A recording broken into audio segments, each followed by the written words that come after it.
and welcome to the presentation of our paper using NetFlow to measure the impact of deploying DNS-based blacklists.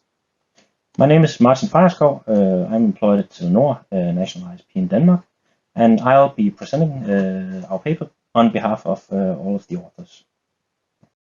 To set the stage, imagine that you run a DNS resolver on behalf of a number of users. Imagine also that you buy or somehow procure a fictional blacklist containing all of the malicious domain names and IP addresses in the world. Imagine that there are no wrong entries on this list at all. Using this list in the DNS resolvers, you modify the answers from the DNS resolvers so that the answers point to a web server that's owned by you that contains a warning page, giving users a hint that they have been prevented from entering a malicious site. Imagine any of the following outcomes.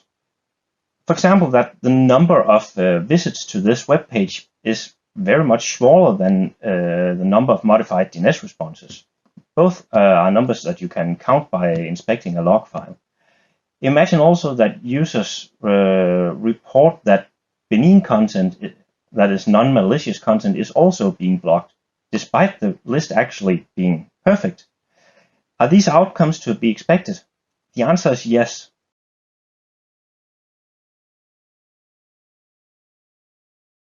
In the previous slide, I highlighted the traditional ways of measuring the impact of deploying blacklists in DNS resolvers. What we propose in our paper is another method for doing that. Let's illustrate it by looking at the figure I have put into this slide. As an admin, the first step you'll do is deploy the blacklist into the DNS resolver. I've called that step 0. The next thing that happens is that a user wants to go to, say, some web page or use some service. The computer will then do a DNS lookup, and then it would, depending on the scenario, would create an IP connection either towards a web server or towards some other non-web server. Traditional ways of measuring the impact revolves around looking at the content of the blacklist itself, revolves around measuring the number of requests made to the resolver, or measuring the number of visits to this web server. However, it's clear that not all requests are measured in this way, or to be more precise, not all IP connections are actually measured in this way. Also, the number of DNS requests is not equal to the number of IP connections towards some service or server. We therefore propose to use blacklisted flows as a metric for measuring the impact instead. What we do in this paper is we look at how such a metric will compare to traditional metrics, and we also explore how many of the blocked IP connections are actually a threat to the user, and how many of these blocked IP connections could have been requests for benign content. A natural question is, of course, didn't someone do this before us? Well, we can tell that related work covers some of the focus areas we look at here, but not all of them. Specifically, the focus areas we have here is impact measurement, as opposed to, for example, the curation of entries on a list.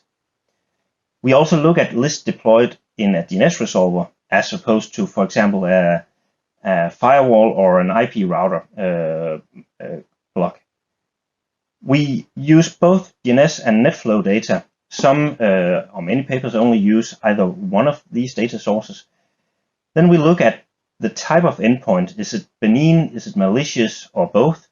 And also we look at the type of maliciousness. Is it a domain or a server that emits spam? Or is it actually a server that hosts the malware that a user downloads that starts an infection? As we can see on the table here to the right, not all of these aspects are covered by related works. Therefore, we think that our proposal brings something new to the table. A key concept in our paper is the concept of a blacklisted flow. A blacklisted flow is a TCP or UDP flow created towards the IP address that was returned in a DNS response, if that DNS response would have been blacklisted, that is. To illustrate how we identify blacklisted flows, I've put a figure in this slide. To the left, you see that we have a number of blacklists, and we have some anonymized DNS data and some anonymized NetFlow data. We use the blacklists and the DNS data and combine them to identify which DNS responses would have been blacklisted. We thereafter correlate this with the NetFlow data to figure out which flows would have been blacklisted if we had deployed the blacklists. In other words, what we're showing here is which flows would have been blocked if DNS-based blacklisting was implemented. To show the practical application of blacklisted flows, we collected data from Telenor Denmark's network, 2 weeks worth of it, and as you can see on this slide, I put 4 examples of blacklisted flows. For all entries, we see the queried name, we see the blacklist that matched the query's name, in this case a blacklist we call A2, and we see the source and destination IP address of the flow itself and other flow related information, and we see the time difference between the DNS lookup and the NetFlow record.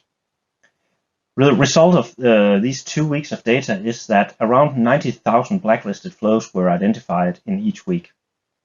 We can also see that from 0.02% to 0.03% of all DNS responses actually match a blacklist entry. Also, we see that 1.1 to 1.5 of the blacklisted DNS responses can actually be associated with a flow. You would maybe expect that all of the DNS responses could be associated with a flow, but that's not the case. One of the reasons for that is, unfortunately, that we use sampled NetFlow data. Another reason could be that your locally installed antivirus software simply prevents your computer from creating a TCP connection to a domain that is known by the antivirus software to be malicious. We can see that 25% of the flows were blacklisted by domain name and 75% were blacklisted based on IP address. Looking at the blacklisted flows, we notice that some of the flows relate to spam domains or spam emitting IP addresses. It's not necessarily a threat to a user to connect to such a domain or IP address, whereas a domain IP address that's known to host, for example, an executable for malware or CMC node for a botnet is most likely dangerous for a user to connect to. We therefore tried to divide the flows into different categories, call them spam and malicious, the 2 categories, if we were able to do so based on information in the blacklist. I've summarized the results in the table you see here, and the key takeaways is that the number of malicious flows that are actually blocked, I mean the number of flows that are definitely a threat for a user to connect to, is actually quite low. For example, in week 1, we see that around 3,000 flows were blocked based on IP address, and around 700 flows were based on domain names. That is, only 781 flows are known to be malicious and are blocked based on the domain name. That's a relatively low number of flows, given that we have billions of flow records in the network for the entire week. The key takeaway of this is that when implementing a DNS-based blacklist, you should consider if you want to block both categories with the risk of blocking benign content, or if you should only block domains and IP addresses that are known to be malicious. Most blacklist vendors actually provide this categorization for you, but you will have to select the correct lists yourself. As mentioned in the introduction, a traditional way of measuring the impact of a DNS-based blacklist is to measure the number of visits to a warning web page. You simply, instead of blocking a DNS request, you modify the DNS response to contain an IP address of your own web server. That web server will then contain a warning text like the one I have in the far corner of this slide that will tell the user that he was blocked from entering some dangerous website. Of the flows we blacklisted by domain name, 38 to 40% are web traffic. Of the malicious flows, based on the categorization mentioned in the previous slide, blacklisted by domain name, a bit more, around 61 to 72% are web traffic. What can we learn for this? Well, measuring the impact of blacklisting simply by the number of visits to a web page will underestimate the impact, for the obvious reason that not all requests are web requests or port 80 or port 443 requests. As a result, if you implement DNS-based blocking, you should also implement some other way of measuring non-web pages so that you get a more correct impact estimate. In our paper, we also investigate the concept we call misaligned endpoints.